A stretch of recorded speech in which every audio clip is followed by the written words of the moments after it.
千百年来，生活在这里的哈萨克人有着养鹰的传统。在当地人心中，雄鹰不仅是捕猎的助手，更是苍天俯瞰大地的化身。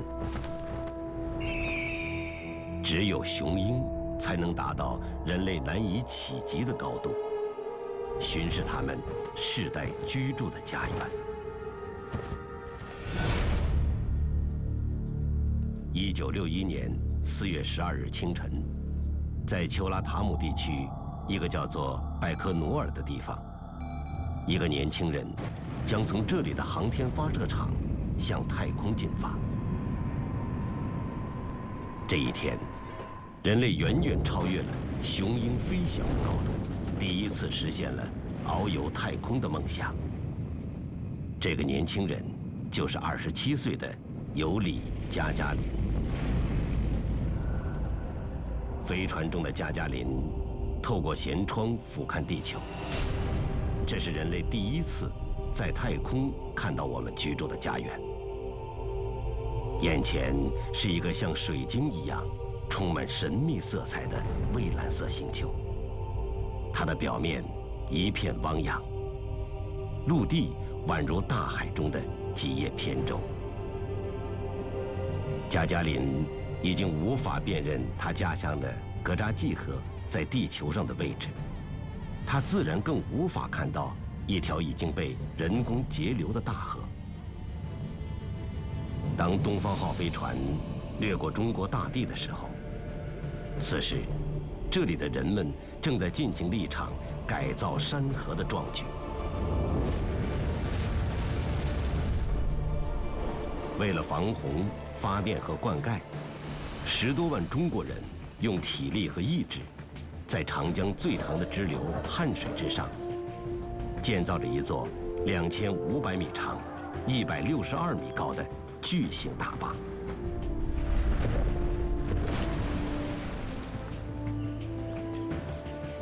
善治国者，必先治水。对于新中国的执政者来说，最大限度减少水旱灾害，保障百姓利益，是治国安邦的大事。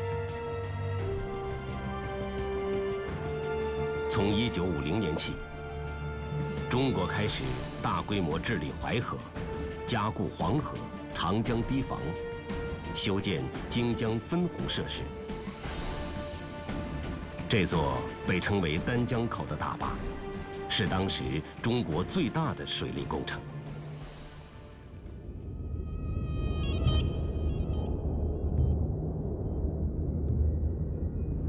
不仅中国，回望人类的历史，许多文明的兴起与衰落，都与水利有着密不可分的关系。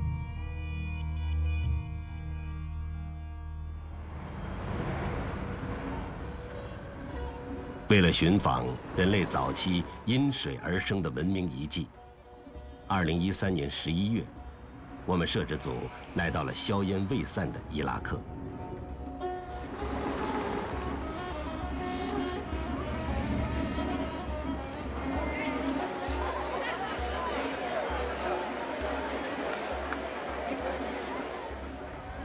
自海湾战争以来，已经鲜有媒体到达过巴比伦古城，世人也没有完整看到过传说中的古巴比伦空中花园。距今5000多年前，人类在这里建立了国家，创造了被圣经称为伊甸园的美索不达米亚文明。美索不达米亚原意就是2条河中间的地方。我们摄制组沿着其中的一条河流幼发拉底河的走向，向西北行进了一天，来到了距离巴格达125公里的波斯湾入海口，拜访了有着7000年历史的古城埃利都。这是人类历史上第一座城市，也是第一座因水而建的城邦。在苏美尔人的创世神话中，埃利都是水神建立的。他们相信，在埃利都地下有一片水域，所有生命都发源于此。If you think that 60% of the body is water, and 70% of the brain is water, and even 80% of the blood is water, you can say water is life. So water is really a very important resource. It's without water, everything is nothing.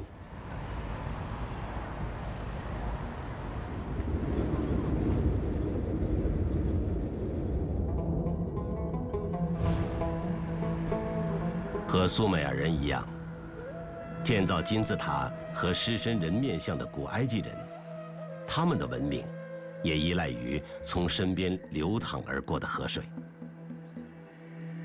每年7月至11月定期泛滥的尼罗河，浸润着两岸干旱的土地，并淤积出肥沃的土壤。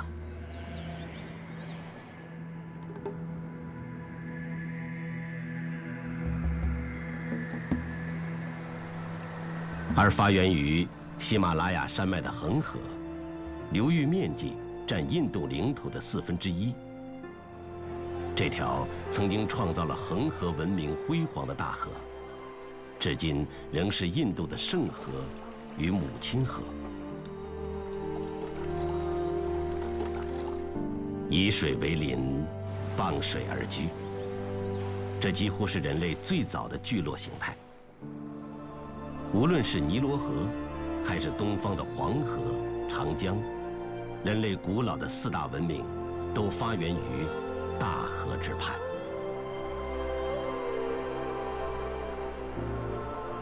As you look back throughout history, you'll see, first of all, that communities establish themselves where there's water. A flowing river, you will find communities will establish themselves. And that's why there's so many cities around the world which are built on or around water.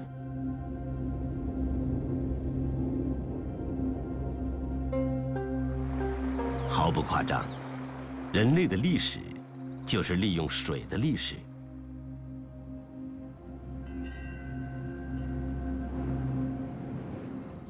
1987年，地处中国长江下游流域的河姆渡遗址，出土了大量稻谷，总重量达150吨之多。对这些已经碳化的稻谷进行科学分析。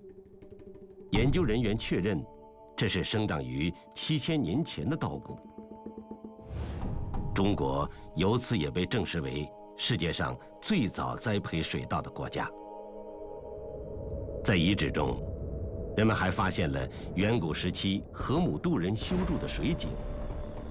这些水井将稻田与水沟、水塘连通为一个水系。水系的沟通促进了粮食的增长，同时也促进了人口的增长。伴随着越来越快的人口增长，人们被迫在远离河岸的地方建造新的家园，开垦更多的耕地。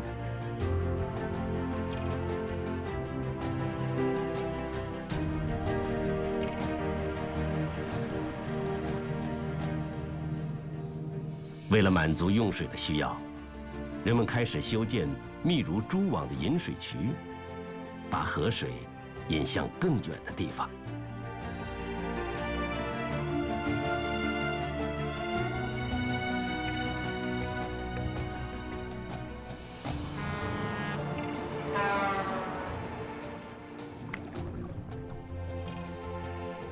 在安徽寿县安丰堂，今天还能看到2500多年前，春秋时期楚相孙叔敖所建造的大型蓄水灌溉工程。这是人类有文字记载最早的平原水库，至今依然灌溉着93万亩良田。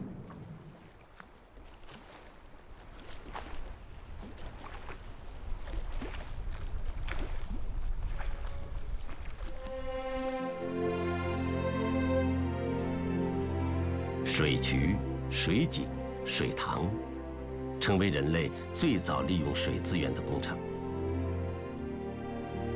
在获取水的过程中，人类发展了自己的智慧，推动着文明的诞生与进步。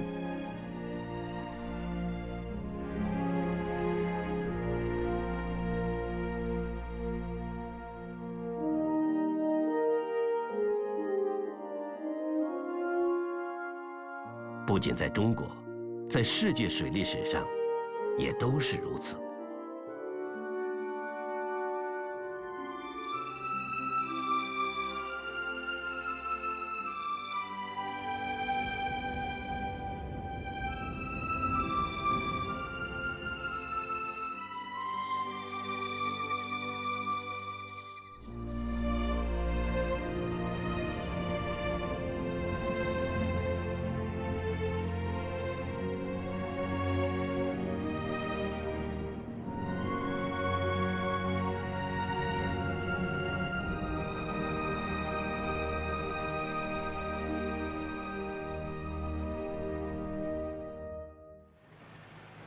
19世纪40年代，英国人在古巴比伦遗址发掘出许多刻有楔形符号的泥板，并将这些东西运回英国。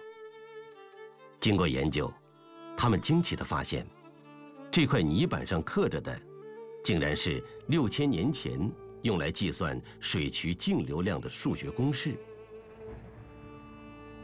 这也被公认为是迄今发现的人类最早的数学公式。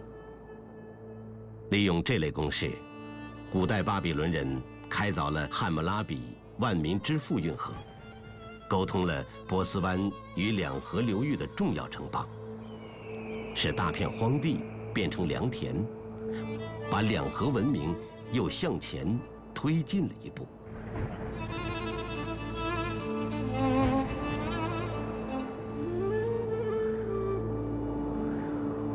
当运河为巴比伦王朝带来富庶，水利工程也让中国战国时期一个偏处于西部地区的诸侯小国走向强大。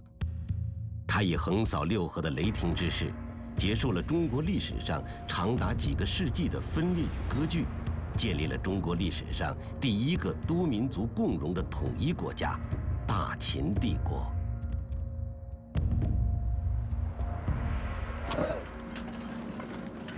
2200多年前，秦国蜀郡太守李冰主持修建了都江堰。这座全世界现存年代最久的大型水利工程，直到今天，仍灌溉着近70万公顷农田，滋润养育着川西平原。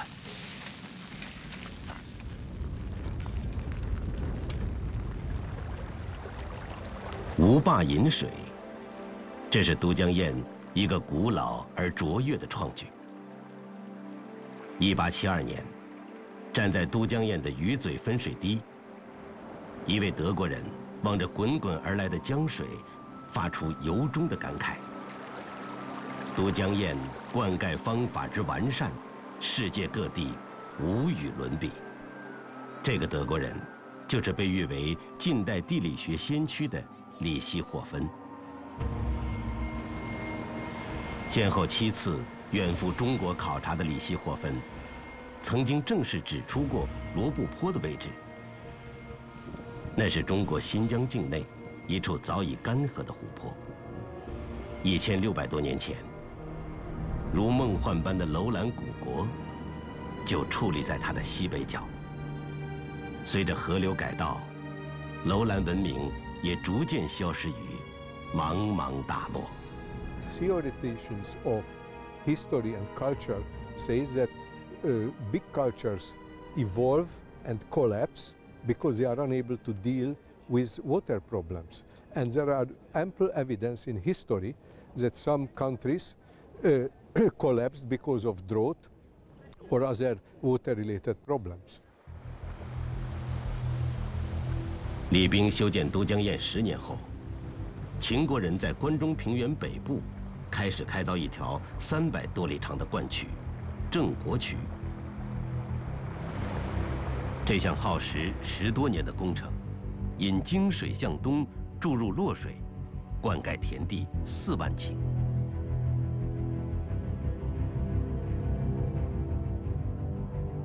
司马迁在《史记》中写道：“从此，关中为沃也，无凶年。秦以富强，足并诸侯。”水利使秦国拥有了并吞6国、一统天下的实力。强大的中华帝国第一次出现在世界的东方。对于古老的农耕文明社会来说，水利关系着一个国家的贫弱与富强，影响着一个时代的兴盛与衰亡。7世纪初，完成中国统一大业的隋王朝，征召天下100万民工，修建通济渠、邗沟，以宏大的气魄，开掘了长达2700多公里的大运河，沟通了长江、淮河、黄河和海河，构筑贯通南北的水上通途。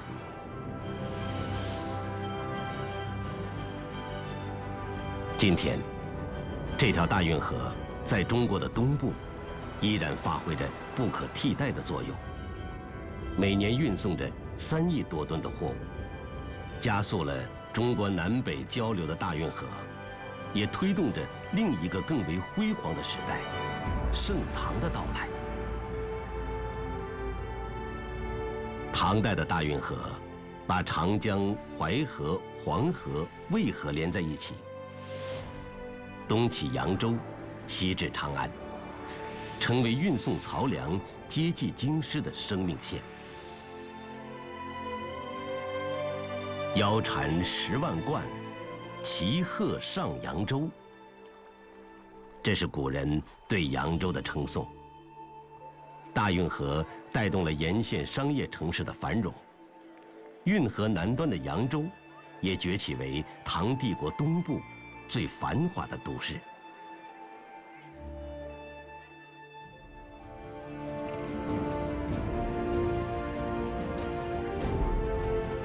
水脉与国运相通，运河、渠道、渡槽、堤坝、水闸，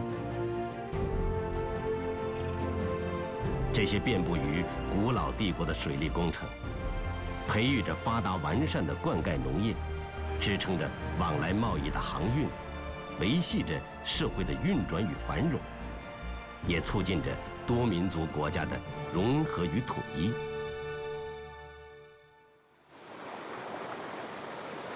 奔流的江河滋养着人类，让人类的繁衍与文明生生不息。然而，当人类无休止地向大自然索取地表水和地下水时，水这一曾经充足、简单易用的资源，正变得稀缺、昂贵。当人们享受着用水的便利与畅快时，总难以相信，在这哗哗流淌的水流背后，一个枯竭的阴影早已逼近。看上去被水包围的地球，97%是海水，而淡水储量只占2.53%。这些淡水大部分冻结在南极冰盖和高山冰川中，能够供人类直接使用的水，只有地球全部水量的0.007%。在地球这个大水缸里，人类可以用的水只有1汤匙。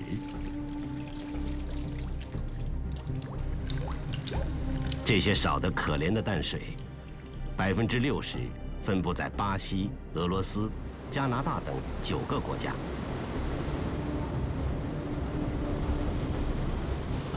据世界水资源理事会统计，在全世界200多个国家中，有100个国家严重缺水，28个国家和地区极度缺水。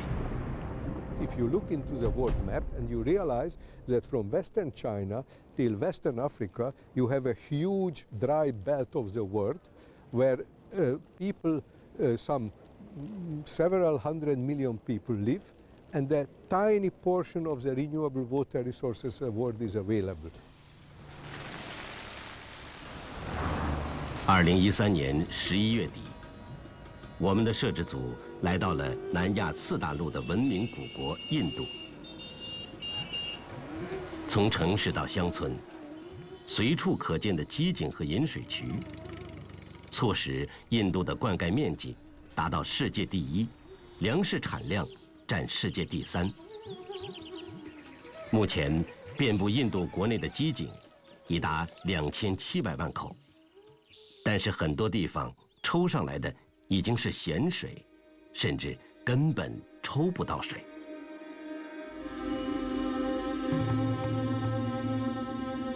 在撒哈拉沙漠以南的非洲，4.5亿人难以得到清洁的饮用水。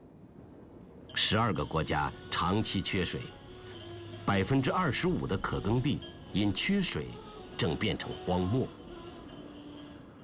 Without water, the development sectors are going to be in big trouble because water is key to all aspects of development across the sectors. 少而不均的水，成为水危机的根源。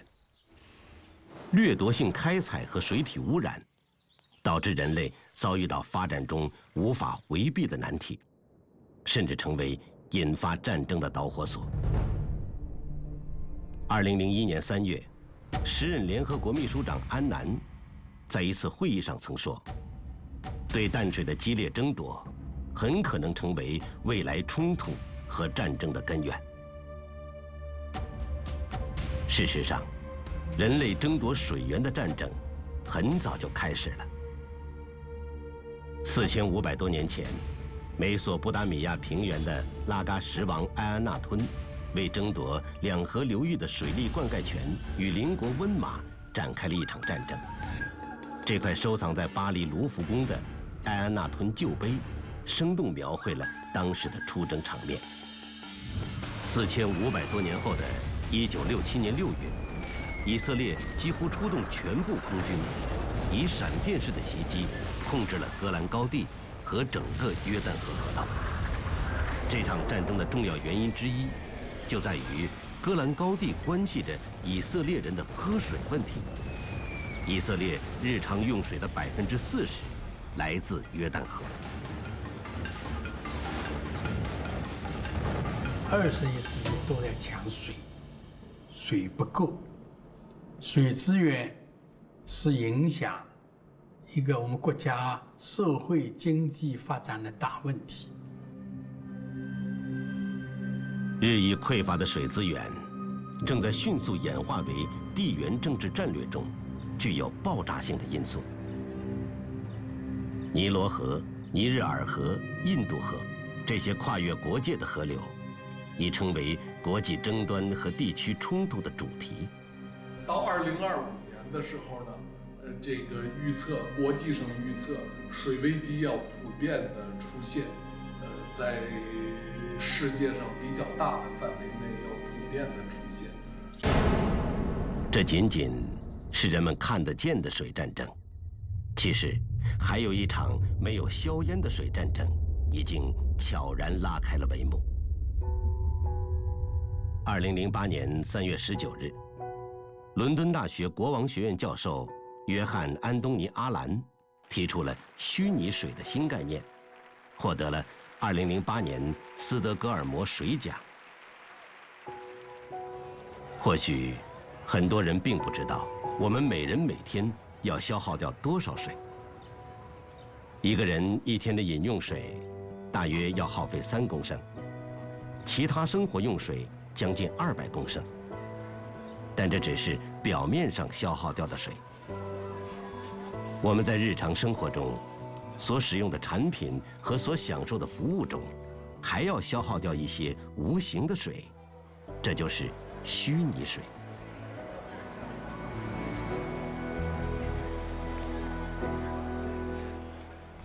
人类生产一片仅有2克重的电脑芯片，需要消耗32公斤的水；生产1公斤小麦，需要消耗1吨的水；一条蝎纹牛仔裤需要消耗6吨水；生产1磅咖啡要耗费10吨的水，而1公斤牛肉更是含有15到30吨水。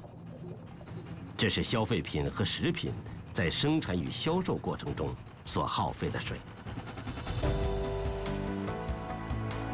虚拟水概念对全球贸易政策产生着重大影响。一些缺水国家已清楚认识到，水资源可以通过商品贸易的形式进行交换。虽然日本和欧盟并不缺水，但他们仍通过贸易从不发达国家进口粮食和生活消费品，用这样的方式战略性地储存本国的淡水资源。交易的结果是，每年世界上有几十条江河在各国的货轮之间转运。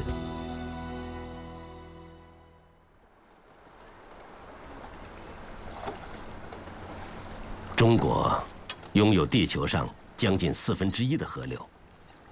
早在半个世纪前，中国就开始修建亚洲最大的淡水基地——丹江口水库。水枯竭的阴影好像还没有完全笼罩我们，但历史和现实告诉我们，并没有那么乐观。绵延万里的长城是中华文明的象征。这道东起辽东海湾、西抵河西大漠的宏伟石墙，也构筑着中国历史上农耕文明与游牧文明的分界线。打开中国的降水分布图，一条几乎与长城完全吻合的线条，斜穿过中国北部，从东北的大兴安岭经过阴山和贺兰山山脉，延伸到西北内陆。这就是400毫米等降水量线，中国半湿润和半干旱地区的分界线。也就是说，长城内降水较多，长城外降水较少。这一大陆性季风气候造成的降水规律，在一定范围内，也影响了中国5000年的文明发展。历史上，农耕文明与游牧文明之间多次战争，很多时候也正是由于降水量不均，影响农牧业收成而引发的。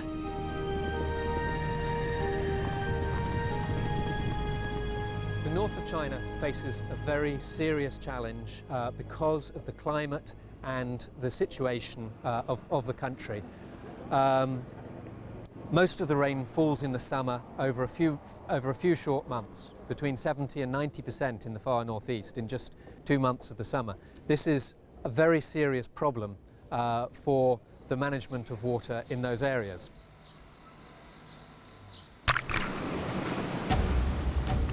事实上，在中国，水资源不仅不富裕，而且不均衡。在长江流域和长江流域以南地区，国土面积占全国的36.5%，而水资源量却占全国的81%。长江流域以北地区，国土面积占全国的63.5%，水资源量仅占全国的19%。正是这19%的水资源，支撑了全国46%的人口和45%的 GDP。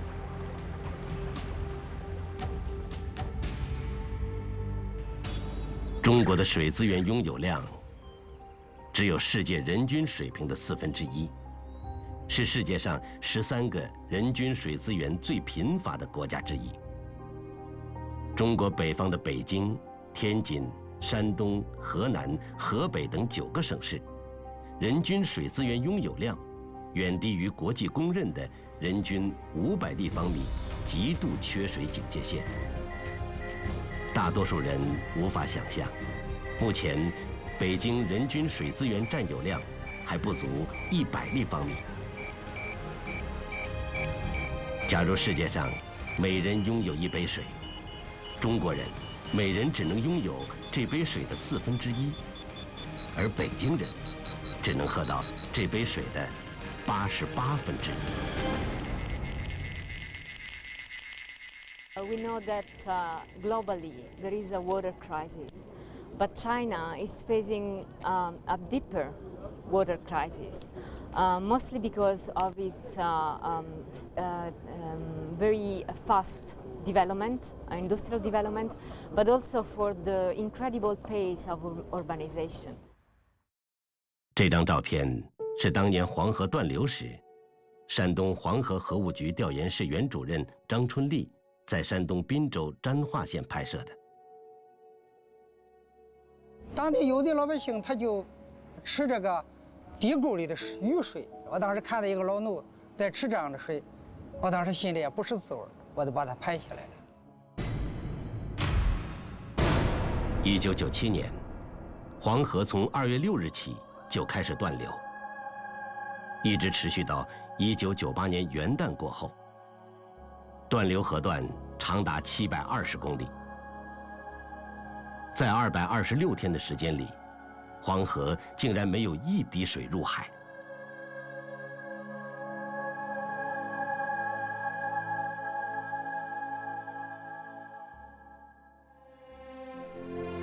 南方水多，北方水少，这是中国水资源分布的基本格局。这个格局也就造成中国的历史在一定程度上成为了一部治水史，一部兴水之利、除水之害的发展史。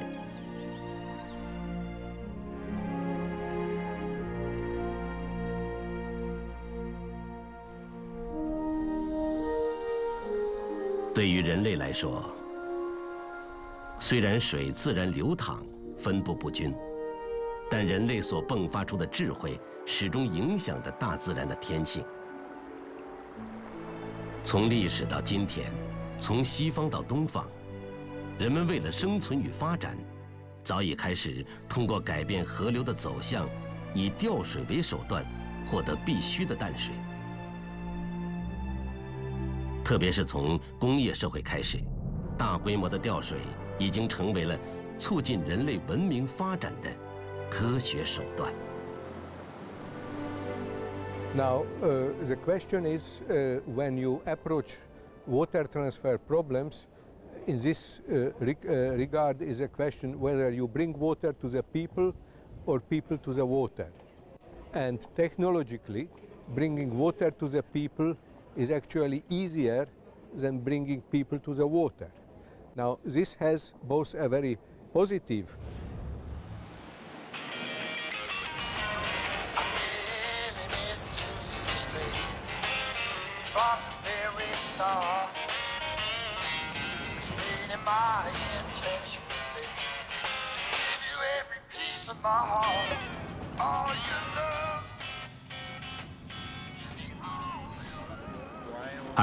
年8月，我们的摄制组来到美国，在这里拍摄了人类第一个现代化的调水工程。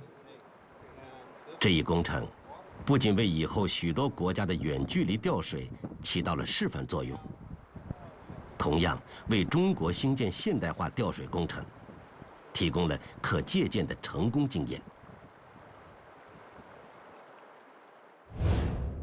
这是100多年前的洛杉矶。1850年，当洛杉矶设市时，人口只有1600人。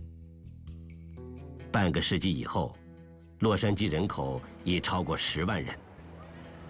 面对膨胀的城市，消耗性开采地下水已无法满足需要。美国人计划从400公里外的欧文斯河谷向洛杉矶引水。洛杉矶水道工程前后耗时5年，雇佣了近10万劳工，包括修筑360公里长的水道和84公里长的隧洞。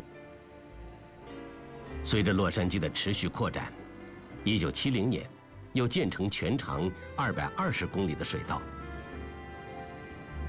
2条水道每年向洛杉矶输水7亿立方米。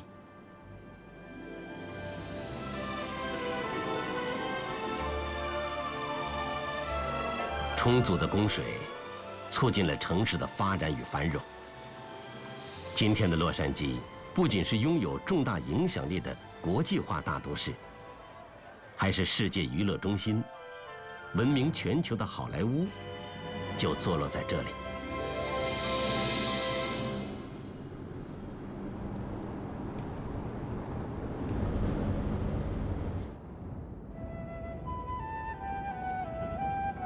以色列，这是个人均水资源比中国还要贫乏的国家。在我们行进的道路上，随处可以看到连绵的戈壁和荒漠。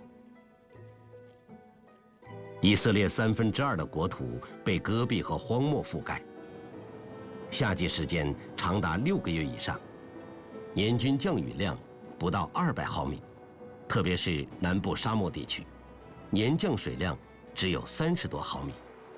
在这样极度恶劣的生存环境中，以色列从1953年开始动工修建国家北水南调工程，抽取北部加利利湖的淡水，向南一直输送到内格夫沙漠地区。Well, Israel has a unique situation where we consume double the amount of the rainwater in Israel. Moreover, half of Israel is desert. There's no water there. So Israel, from its very inception, faced a very challenging situation where we had to make water.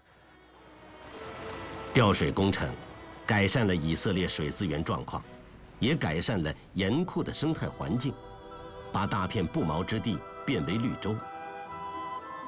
现在，以色列以不到3%的农业人口养活了整个国家，还有大量农产品外销欧美，人均国民生产总值达到了17500美元。以色列在艰难条件下建设调水工程的成功经验，不仅成为许多国家解决缺水难题、开发利用和保护水资源的启示，也为中国兴建大型调水工程提供了样本。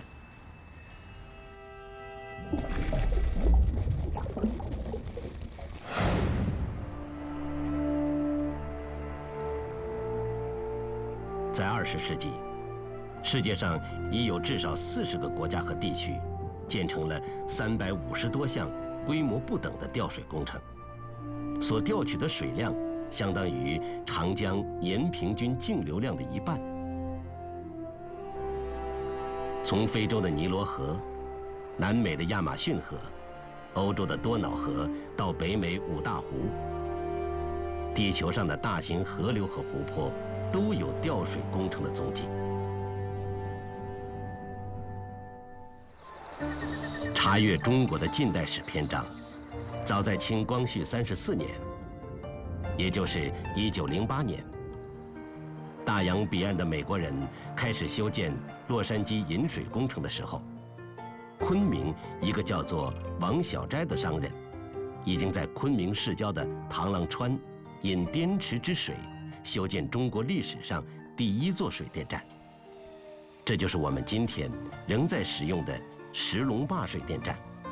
自1912年开始，100多年来，它一直为方圆100里内的昆明供电和灌溉。调水是人类一个合理分配水资源的科学手段，调水也是今天水资源极度紧张的情况下，维持人类可持续发展的一个必然选择。新中国成立以来，熟知中国历史与水利关系的执政者，带领全国人民克服万千困难，一直在兴建水利工程。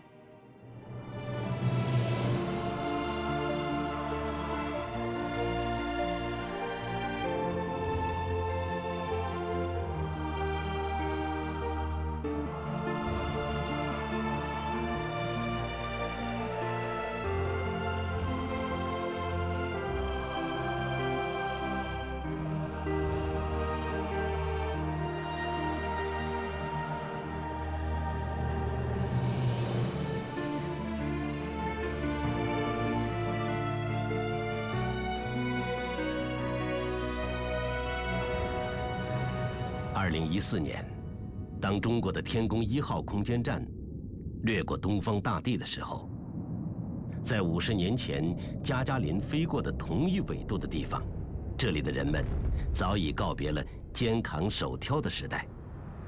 一个世界上最大的现代化吊水工程，以湖北丹江口、江苏江都水利枢纽为源头，在中华大地上构筑起一个4横3纵的大型水网。这座东方大地上新建的超级水脉，将成为地球上最为壮观的水利坐标系。这座工程就是中国的南水北调工程。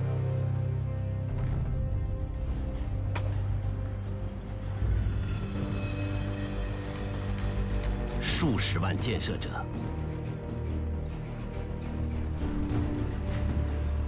超过1000家参建单位，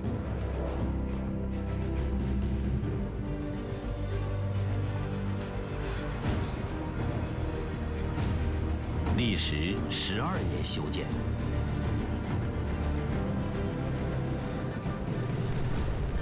它需要开挖16亿立方米的土石，浇筑4300万立方米的混凝土，相当于建造100座跨越长江的大桥，创造了9项世界工程第一。